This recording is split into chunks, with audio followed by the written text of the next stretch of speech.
டெல்லியில் விவசாயிகள் போராட்டம் தொடர்ந்து நடைபெற்று வருகிறது. இந்நிலையில் விவசாயிகள் போராட்டம் குறித்து மத்திய வேளாண் துறை அமைச்சர் ராதாமோகன் சிங் உள்துறை அமைச்சர் ராஜ்நாத் சிங்குக்கு கடிதம் எழுதியிருக்கிறார். மேலும் வறட்சி நிவாரணம் வழங்குவது குறித்து உயர்மட்ட குழுவை கூட்டக் கோரி நிதித்துறைக்கும் கடிதம் எழுதியிருக்கிறார். விவசாயிகள் வங்கியில் பெற்றிருக்கிற கடனை தள்ளுபடி செய்ய வேண்டும், விவசாயிகளுக்கு வறட்சி நிவாரண நிதி வழங்க வேண்டும் என்பன உள்ளிட்ட பல்வேறு கோரிக்கைகளை வலியுறுத்தி தமிழக விவசாயிகள் 100க்கும் மேற்பட்டோர் டெல்லி ஜந்தர் மந்திரில் தொடர் போராட்டத்தில் ஈடுபட்டு வருகிறார்கள். இது பற்றியான முழு விவரங்களை நமது செய்தியாளர் கணபதியிடம் கேட்கலாம். கணபதி, விவசாயிகள் போராட்டம் 7 நாட்களாக தொடர்ந்து வந்த நிலையில் இன்னும் போராட்டம் தொடர்ந்து கொண்டுதான் இருக்கிறது. தற்பொழுது விவசாயிகளுடைய போராட்டம் கவனம் பெற்றிருக்கிறதா? நிச்சயமாக தமிழகத்தைச் சேர்ந்த நாடாளுமன்ற உறுப்பினர்கள் வந்து இந்த போராட்டத்திலே விவசாயிகளுக்கு ஆதரவு தெரிவித்து சென்றிருக்கிறார்கள். தினமும் அதை தவிர பல்வேறு கட்சிகளை சேர்ந்தவர்களும் கூட வேறு மாநிலங்களை சேர்ந்தவர்களாக இருந்தாலும் இங்கே என்ன நடக்கிறது என்பதை உன்னித்து கவனித்துக் கொண்டிருக்கிறார்கள். ஏனென்றால் சென்ற வாரத்திலிருந்தே தமிழகத்தைச் சேர்ந்த விவசாயிகள் தொடர்ந்து போராடி கொண்டிருக்கிறார்கள். அது தொடர்பாகத்தான் இன்று மத்திய விவசாயத்துறை அமைச்சர் ராதாமோகன் சிங் ஒரு கடிதத்தை எழுதியிருக்கிறார். மத்திய நிதியமைச்சர் அருண் ஜேட்லிக்கு எழுதப்பட்டிருக்கும் அந்த கடிதத்திலே தமிழகத்திலே கடுமையான வறட்சி நிலவுகிறது, அங்கே விவசாயிகள் பாதிக்கப்பட்டிருக்கிறார்கள், இதையெல்லாம் சுட்டிக்காட்டி அவர்கள் டெல்லியிலே போராட்டம் நடத்தி கொண்டிருக்கிறார்கள். ஆகவே இப்படிப்பட்ட சூழ்நிலையிலே விவசாய கடன்களை திரும்ப வாங்குவதற்கு விவசாயிகளை வற்புறுத்த கூடாது, வங்கிகள் இந்த விஷயத்திலே நிதானமாக நடந்து கொள்ள வேண்டும், அதற்காக நீங்கள் வங்கிகளுக்கு ரிசர்வ் வங்கி மூலமாகவும் உங்களுடைய நிதித்துறை மூலமாகவும் அறிவுரை செய்ய வேண்டும் என்று கேட்டுக்கொண்டிருக்கிறார்.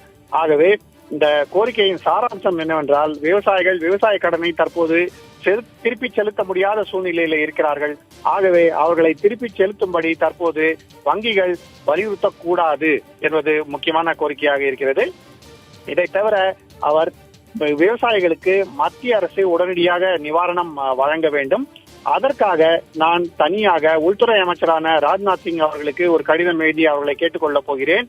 மத்திய அரசு உயர்மட்ட குழுவின் கூட்டத்தை கூட்டி தமிழகத்திலே வறட்சி நிலவரம் எப்படி இருக்கிறது, இப்போது வந்திருக்கும் தகவலின்படி அங்கே என்ன சூழ்நிலை நிலவுகிறது என்பதை கண்காணித்து விவசாயிகளுக்கு உடனடியாக நிவாரணம் வழங்க வேண்டும் என்பதையும் கேட்டுக்கொண்டிருக்கிறார்.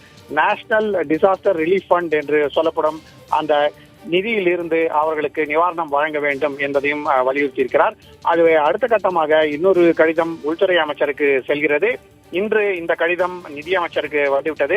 தமிழக விவசாயிகள் பிரச்சனை என்ன என்பது மத்திய அரசின் கவனத்துக்கு சென்றிருக்கிறது. ஆகவே முதல் கட்டமாக விவசாயத்துறை எடுக்க வேண்டிய நடவடிக்கையை எடுத்து நிதியமைச்சகத்திடம் வங்கிகள் விவசாயிகளை கடனை திருப்பிக் கொடுக்கும்படி வற்புறுத்த வேண்டாம் என்பதை கேட்டுக்கொண்டிருக்கிறார்கள். அது அடுத்த கட்டமாக விவசாயிகள் கடன் தள்ளுபடி செய்வது அல்லது அவர்களுக்கு கூடுதல் அவகாசம் அளிப்பது போன்ற விஷயங்களை வங்கிகள் முடிவெடுப்பதற்கு நிச்சயமான ஒரு முக்கியமான நடவடிக்கையாக அடிப்படையாக இருக்கும். அடுத்த கட்டமாக உள்துறை அமைச்சகமாகவும் தமிழக விவசாயிகளின் பிரச்சனையை விரைந்து பரிசீலித்து அவர்களுக்கு நிவாரணம் வழங்குவதற்கு ஒரு முக்கியமான அறிவுரையாக இருக்கும். ஆகவே இந்த முக்கிய பரிந்துரையின் விஷயங்களை இன்று மத்திய விவசாயத்துறை அமைச்சரான ராதாமோகன் சிங் வலியுறுத்தியிருக்கிறார்.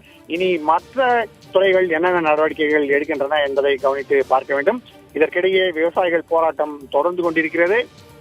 இன்று அதிமுகவை சேர்ந்த மூத்த நாடாளுமன்ற உறுப்பினர்கள் தம்பிதுரை, நவநீத கிருஷ்ணன், டாக்டர் வேணுகோபால் போன்றவர்கள் விவசாயிகளை நேரில் சந்தித்து அவர்களுடைய குறைகளை கேட்டறிந்தார்கள். இதை தவிர சிபிஎம் கட்சியை சேர்ந்த மாநிலங்களவை உறுப்பினரான ரங்கராஜனும் அங்கே வந்து அவர்களுடைய குறைகளை கேட்டறிந்தார். மத்திய அரசு விரைந்து நடவடிக்கைகளை எடுக்க வேண்டும் என்று வலியுறுத்தியிருக்கிறார். இதை தவிர பல்வேறு கட்சிகளை சேர்ந்தவர்களும் தொடர்ந்து அவர்களை சந்தித்து வருகிறார்கள். ஏற்கனவே சென்ற வாரம் திராவிட முன்னேற்ற கழகத்தை சேர்ந்த நாடாளுமன்ற உறுப்பினர்களும் சந்தித்திருந்தார்கள். ஆகவே இந்த விஷயத்திலே விவசாயிகளின் பிரச்சனைகள் என்ன என்பது டெல்லியிலே நடந்து கொண்டிருக்கும் இந்த போராட்டம் மூலமாக மத்திய அரசுக்கு விரிவாக தெரிய வந்திருக்கிறது.